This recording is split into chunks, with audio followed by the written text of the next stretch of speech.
A란 분이 렌트를 하셨어요. 주말에 친구들하고 놀러 가자. 근데 렌트카 비용 때문에 운전을 자기 혼자 하는 걸로 계약을 합니다. 근데 그것조차도 망각을 해요. 자, 여행지에 도착해서 친구가 야, 나 뭐 좀 더 사와야 될 것 같은데 하고 차 키 줘 하고 그 차를 몰고 나갑니다. 근데 이분이 면허 딴 지 얼마 안 되신 분이에요. 그러다 보니까 마트까지 가는 길에 사고가 납니다. 피해자도 3주 이상의 진단을 받았습니다. 근데 요게 보험사가 조사 보니까 운전을 렌트하신 분이 아니라 다른 분이 하셨네요 하고 결국 운전자 한정특약 위반 사실이 확인이 돼요.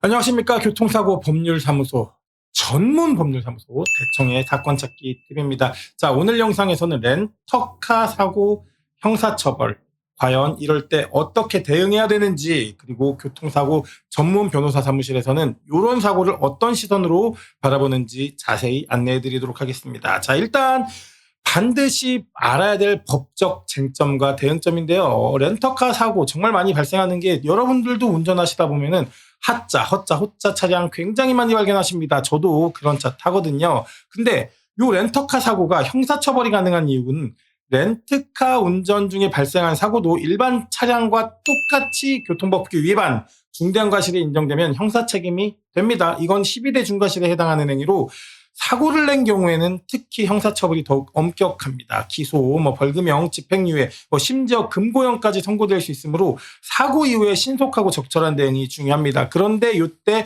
배임과 대모를 처리할 때 아무래도 일반적인 손해보험사보다는 이쪽 렌터카 공제가 덜 적극적으로 움직일 수밖에 없습니다. 여러분은 렌트한 사용자이기 때문입니다. 근데 요 렌트카 사고 중 가장 빈번히 많이 발생하는 사고가 바로 운전자 한정 특약 위반 사고입니다. 그러니까 렌터카 계약할 때 운전자 한정 특약이 설정되어 있는 경우가 굉장히 많아요. 이는 특정 인원만 운전을 할 수 있게 설정된 건데, 이를 위반하고 다른 사람이 운전해서 사고가 나면 보험사가 보상을 당연히 거부합니다. 이러한 특약 위반 사고는 민사뿐만 아니라 형사 사건으로도 당연히 이어질 위험도 높은데요. 그래서 일단 누가 운전할 수 있는지 정확히 확인하셔야 됩니다. 호라고 대한민국 모든 사람이 운전할 수 있는 거 절대 아니거든요. 자, 일단 사례 하나 봅시다. 렌터카 특약 위반 사고로 형사처벌에 놓인 한 운전자, 의뢰인의 이야기입니다.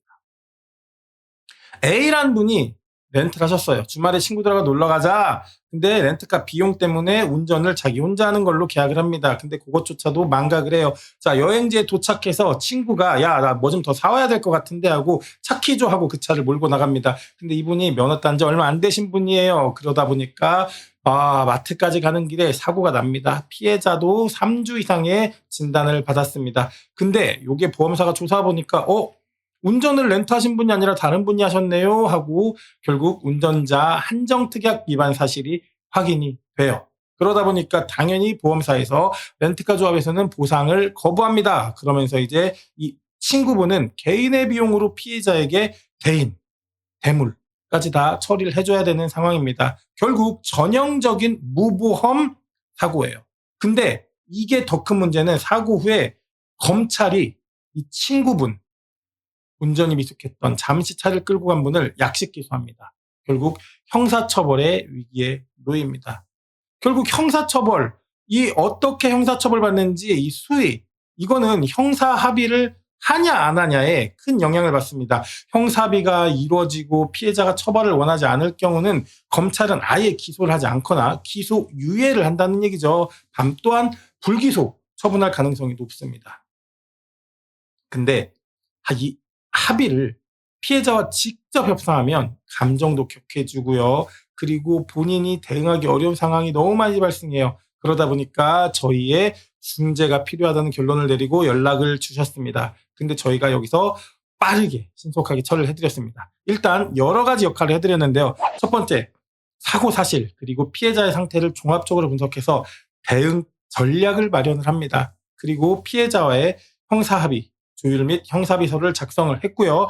민사손해배상과 형사합의를 보험사와 분쟁의 이 조정을 통해서 한 번에 진행을 했습니다. 그리고 가장 중요한 거, 이분이 다행히도 운전자 보험을 가입하고 계셨습니다. 운전자 보험이요, 무면허 무보험, 뺑소니 이런 면책사항들 중에 무보험은 면책사항이 아니라는 거, 요거 하나 여러분들께 정말 중요하게 말씀드리고 싶고요. 그러다 보니까 운전자 보험으로 처리를 했고 벌금도 감경했고요. 정식 재판을 갈까봐 거기에 대한 대응 전략도 저희는 수립을 해놨습니다. 그리고 보험사의 구상권 청구에 대한 방어 역시 저희 의뢰인을 보호하기 위해서 완벽하게 처리를 했습니다.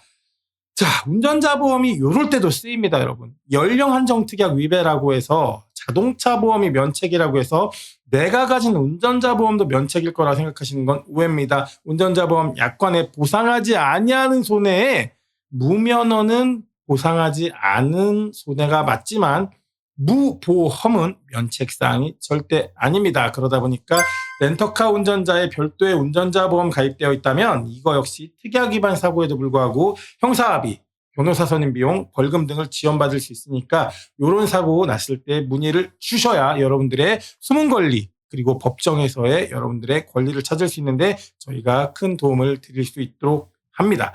렌터카 사고 형사처벌 초기 대응 반드시 중요하고요. 미리미리 문의 주시면 여러분들이 낸 사고여도 그 안에서 여러분들이 보호받을 권리를 저희가 찾아드릴 수 있으니까 사건 찾기 TV로 연락 주시면 렌터카 사고, 연령 특약 위반 사고 이런 것들도 저희에게 문의 주시면 금전적 부담 없이 법적 문제에서 여러분들의 권리를 다 찾아드릴 수 있도록 노력하겠습니다. 네.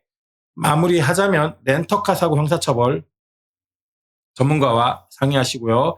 저희의 교통사고 TF팀은 형사, 민사, 보험 문제를 종합적으로 해결해드려서 저희 의뢰인의 모든 권리를 찾아드리는데 최선을 다하도록 노력을 하겠습니다. 자, 무료 상담이니까요. 연락 주시고요. 선임비 너무 부담됩니다 해도요. 성공보수로 일할 수도 있으니까 얼마든지 편히 연락 주시면 여러분들의 권리 안에서 여러분들을 자유롭게 드릴 수 있는 사건찾기 TV가 될 수 있도록 노력하겠습니다. 지금까지 사건찾기 TV의 조사무장이었습니다. 고맙습니다.